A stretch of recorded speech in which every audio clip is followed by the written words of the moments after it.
주님의 지상명령은 시대가 변해도 변하지 않습니다. 그러므로 너희는 가서 모든 민족을 제자로 삼아 오직 성령이 너희에게 임하시면 너희가 권능을 받고 예루살렘과 온 유대와 사마리아와 땅 끝까지 이르러 내 증인이 되리라 하시니라. 2026년 6월 8일부터 11일까지 4박 5일 동안 인도네시아 자카르타에서 특별한 선교사 대회가 개최되었습니다. 이번 대회는 필리핀에서 사역하시는 이모세 선교사님의 헌신적인 사역을 통해 복음을 듣고 예수 그리스도를 영접한 후 훈련받아 선교사로 파송된 믿음의 일꾼들이 한자리에 모인 역사적인 선교대회였습니다. 하나님의 은혜 가운데 한국에서 출발한 선교팀은 인도네시아 자카르타에 도착하였습니다. 도착과 동시에 느껴지는 것은 이 도시의 거대한 규모와 수많은 무슬림 인구였습니다. 곳곳에서 들려오는 아잔 소리는 이 땅이 얼마나 복음이 필요한 지역인지를 보여주고 있었습니다. 그러나 우리는 두려움보다 기대가 컸습니다. 왜냐하면 하나님께서 이미 이 땅 가운데 일하고 계셨기 때문입니다. 특히 세계 최대 무슬림 국가인 인도네시아의 수도 자카르타에서 개최된 이번 선교대회는 단순한 집회가 아니라 하나님께서 마지막 시대의 열방을 향하여 이루어 가시는 선교적 비전을 확인하는 시간이었습니다. 이번 대회에는 곤자중앙교회의 박명훈 감독님, 성현교회 세계선교회 회장이신 이영태 목사님, 충만교회의 조채연 목사님, 세광명교회의 박영민 목사님, 필리핀에서 사역하시는 이모세 선교사님, 통역을 맡아 수고하신 이재혁 선교사님, 그리고 모든 일정을 섬기기 위해 함께한 충만교회 고한택 간사님이 참석하여 귀한 사역을 감당하였습니다. 인도네시아 자카르타 국제공항에 한국의 목회자 일행과 필리핀에서 파송된 선교사들이 속속 도착했습니다. 덥고 습한 날씨 속에서도 영적 긴장감과 기대감이 교차했습니다. 찬양이 시작되자 각 나라에서 모인 사역자들이 한 목소리로 하나님을 높여드렸고 언어는 달랐지만 성령 안에서 하나가 되는 감격을 경험하였습니다. 박명훈 감독님은 영적 전쟁의 최전선의 선전훈이들을 향해 하나님의 영광이 가장 찬란하게 드러날 기적의 무대를 만들기 위해 생명의 말씀을 선포하셔서 선교사들의 가슴에 거룩한 불을 지폈습니다. 또한 세계선교회 회장 이영태 목사님은 세계선교회를 이끌어오신 깊은 경륜을 바탕으로 동남아시아 선교 전략과 무슬림 번역에서의 지혜로운 복음 증거에 대하여 성령님의 강권적인 역사하심 가운데 말씀을 증거하는 가운데 선교는 특별한 사람만 하는 것이 아니라 하나님께 붙잡힌 사람이 하는 것입니다. 라는 말씀이 모든 사람들의 마음을 뜨겁게 해주었습니다. 필리핀의 영적 어머니이신 이모세 선교사님은 필리핀 현지에서 어떻게 제자들을 양육하고 그들이 다시 타문학원 선교사로 파송될 수 있었는지 그 눈물겨운 헌신의 과정을 나누었습니다.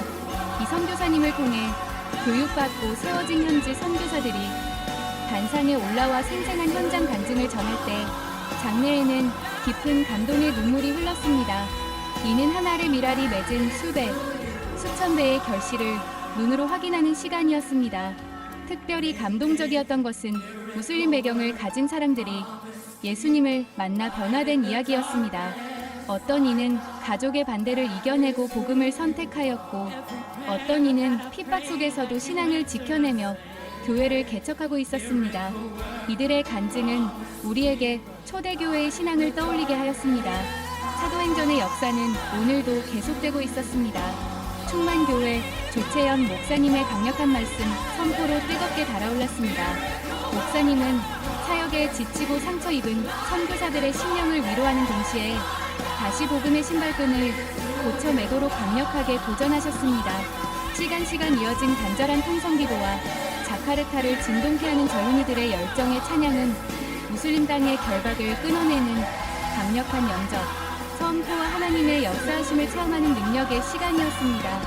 110개국을 날아다니며 선교사 대회와 목회자 세미나를 인도하신 세광명교회 박영민 목사님은 38년 동안의 목회 경험 속에서 행하셨던 하나님의 역사를 간증하며 열악한 선교 현장에서 겪는 재정적, 육체적, 영적 고갈의 위기 속에서도 결코 포기하지 않으시는 하나님의 신실하심을 강조하셨습니다.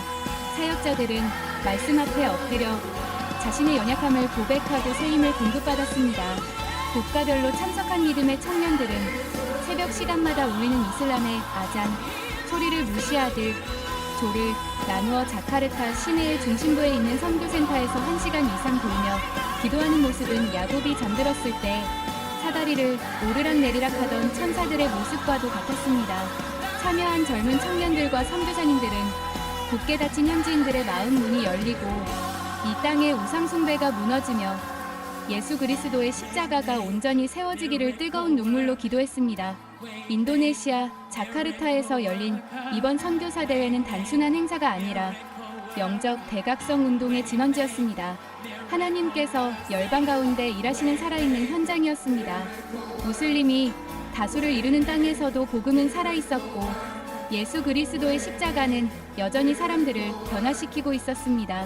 필리핀에서 시작된 복음의 씨앗이 인도네시아와 여러 나라로 퍼져나가고 있었으며 그 열매들은 하나님 나라의 확장을 증거하고 있었습니다. 무슬림이 창궐한 이 거대한 땅 한가운데서 한국 목회자들의 영적 리더십과 이모세 선교사님의 제자 양육 열매, 고한택 간사님의 헌신적 섬김, 이재혁 선교사님의 탁월한 소통이 완벽한 영적 하모니를 이루었습니다. 이곳에서 다시 성령으로 무장된 선교사들은 인도네시아를 넘어 동남아시아 무슬림 번역 전체를 뒤흔들 거룩한 횃불이 될 것입니다. 눈물로 뿌린 이 5일간의 기도의 씨앗이 머지않아 폭발적인 부흥의 열매로 맺힐 것을 굳게 믿어 의심치 않습니다. 모든 영광을 하나님께 올려드립니다. 하나님의 명령과 하나님의 나라의 확장, 그리고 죽어가는 영혼을 살리는 일에 함께 협력한 모든 교회와 성도님들께 진심으로 감사드립니다. 하나님께서 인도네시아에 숨겨두신 천사 같은 부부 바비 목사님과 리따 사모님, 그들은 히에이치 호텔을 운영하지만 그 목적은 수익이 아니라 하나님의 나라입니다. 호텔을 일부러 완공하지 않은 채 교회와 선교 사역을 위해 사용하며 자신들의 삶과 재정을 복음 전파에 아낌없이 드리고 있습니다. 중국계 후손으로 인도네시아에 정착한 바비 목사님 부부는 부모에게 물려받은 사업을 감당하면서도 이슬람이 다수를 이루는 땅에서 예수 그리스도의 사랑을 전하고 있습니다. 특히 쓰레기장 마을의 아이들을 섬기며 매일 2,000명에게 식사를 제공하고 그곳에서 살아계신 하나님께서 행하시는 수많은 기적들을 직접 목격하며 선교하고 있습니다. 이번 인도네시아 선교대회도 보이지 않는 곳에서 헌신으로 섬겨주신 바비 목사님과 리따 사모님이 있었기에 가능했습니다. 사람들은 호텔 주인이라 부르지만 하나님은 그들을 선교를 위해 모든 것을 드린 충성된 청직이라 부르실 것입니다. 그들의 헌신을 통해 오늘도 인도네시아 땅에 하나님의 사랑이 흘러가고 있습니다.